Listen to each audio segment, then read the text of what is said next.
வணக்கம் நண்பா, நான் உங்க விக்னேஷ். இன்னைக்கு என்ன ஆக்டிவிட்டி பார்க்க போறோம்னா ஈரோடு போலாமா? வாங்க போலாம். மார்னிங் 7:30 கிளைண்ட் வீடு ரீச் பண்ணியாச்சு. என்ன கார் ஓட்டு போக போறோம் பாத்தீங்கன்னா ஹோண்டா அமேஸ் தான். கிளைண்ட் வரதுக்குள்ளே காரை பக்காவா டஸ்டிங் பண்ணிட்டு லக்கேஜ்லாம் லோட் பண்ணிட்டு கிளம்பியாச்சு. நம்ம கிளைண்டோட சன்னு கிட்ட எங்க போறோம் நம்ம அப்படின்னு கேட்டதுக்கு என்ன சொன்னாங்க பாருங்க.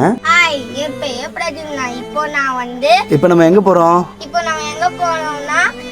ஈரோடுக்கு போறோம். ஆமாங்க, ஈரோடு ஒன் வே டிராப் தான் போறோம். நம்ம ஓட்ட போறதுல நம்ம கிளைண்ட் தான். மார்னிங் பிரேக்ஃபாஸ்ட் குரோம்பேட் பாலாஜி பவன்லயே முடிச்சாச்சு. நம்ம ட்ரிப்ல ஃபர்ஸ்ட் டோல்கேட் செங்கல்பட்டும் கிராஸ் பண்ணியாச்சு. எலெக்ஷன் டைம்ன்றதுனால ரோடு ரொம்ப காலியா இருந்துச்சு. இன்னும் யாரும் சென்னை ரிட்டர்ன் ஆகலன்னு நினைக்கிறேன். 7:30 போல விழுப்புரம் விக்ரவாண்டி டோல்ல ஒரு பிரேக் எடுத்தாச்சு. இதுக்கப்புறம் நம்ம தான் டிரைவ் பண்ண போறோம். நம்ம கிளைண்ட்டுக்கு ஹைவேஸ்ல டிரைவ் பண்றதுனா ரொம்ப பிடிக்கும். அதனால ஒரு 150 கிலோமீட்டர் கிராஸ் பண்ணியாச்சு. உங்களுக்கு எதுவும் ஆக்டிங் டிரைவர் தேவைப்பட்டுச்சுன்னா மேல இருக்க நம்பருக்கு கால் பண்ணுங்க. நம்ம வீடியோ ஃபர்ஸ்ட் டைம் பாக்குறீங்கன்னா ஒரு ஃபாலோ லைக் தட்டி விட்டுருங்க. நம்ம எந்த ரூட்ல டிராவல் பண்றோம் பாத்தீங்கன்னா விழுப்புரம், உளுந்தூர்பேட்டை, ஆத்தூர், சேலம், சங்ககிரி ரூட்ல தான் ஈரோடு ரீச் பண்ண போறோம். 2.5 மணி நேரத்துல சேலமும் ரீச் பண்ணியாச்சு. அங்கேயே பெட்ரோல் ஃபுல் பண்ணிடலாம் சொல்லிட்டாங்க.